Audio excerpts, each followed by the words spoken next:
The BBC.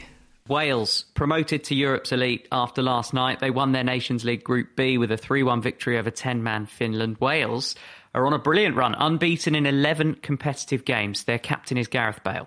We've worked hard over the years to try and install that winning mentality into the team, and it's something that we deserve. To test ourselves now against the big teams in Europe will be something that we'll relish, something we'll learn from, and it'll make us a better team in the long run. Yeah, so well done to Wales. Winning the group also means they're virtually guaranteed a playoff spot for the next World Cup should they need it. Dan James scored an absolute worldie last night. He also set up the third goal scored by Kiefer Moore. Harry Wilson got the other. Scotland missed out on promotion. They lost 1-0 against Israel. Had they won that, they would have been promoted to the top tier. And Northern Ireland were actually relegated to League C before they kicked off against Romania last night because Romania were awarded a victory for a game that had been cancelled because of COVID. Northern Ireland drew 1-1.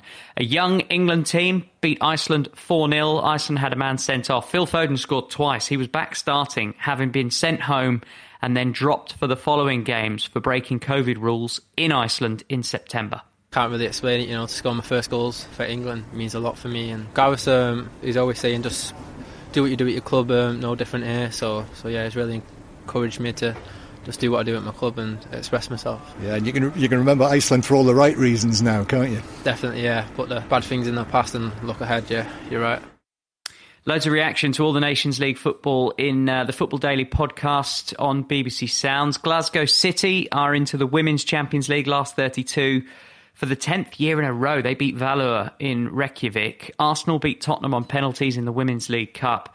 The decisive spot kick was actually missed by one of Tottenham's best players, the Spurs USA World Cup winning striker Alex Morgan. Lewis Hamilton has told BBC Breakfast TV he is against equality hiring targets in Formula One, but he does want to help more BAME people into science, technology, engineering and mathematics. The 7-time world champion has been at the forefront of racial equality campaigns inside the sport. I would love to stay. I want to be here. I still feel energized. I still feel hungry. And what's crazy is that, yes, I've won this 7th title, but we have another big fight to win. And that's for racial equality and diversity within my sport, which I thought I would have helped shift just by being here. But I realised that's not the case.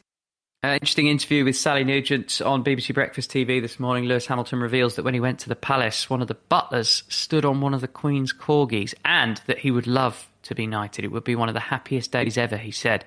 Really good story on the BBC Sport website. Our sports editor Dan Rowan will join us after 7 to tell us about it. The government will announce a rescue package for sports that have been impacted by the banning of spectators later on. It'll be a bailout of several £100 million.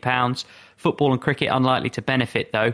3 South Africa cricketers are isolating ahead of next week's series against England. That's because of COVID rules. 1 has tested positive, 2 were close contacts. Catalan Dragons' Joel Tompkins says his 8-match ban for a suspect challenge on the Leeds fullback Richie Myler is an injustice. Tompkins says any inappropriate contact with Myler's backside was unintentional. His finger... Novak Djokovic can still qualify for the last 4 at the ATP Tour Finals despite defeat to Daniil Medvedev last night. Alexander Zverev beat Diego Schwartzman. And in basketball, the NBA draft was last night and the Georgia guard Anthony Edwards was the first pick. He is off to the Minnesota Timberwolves. BBC Sport.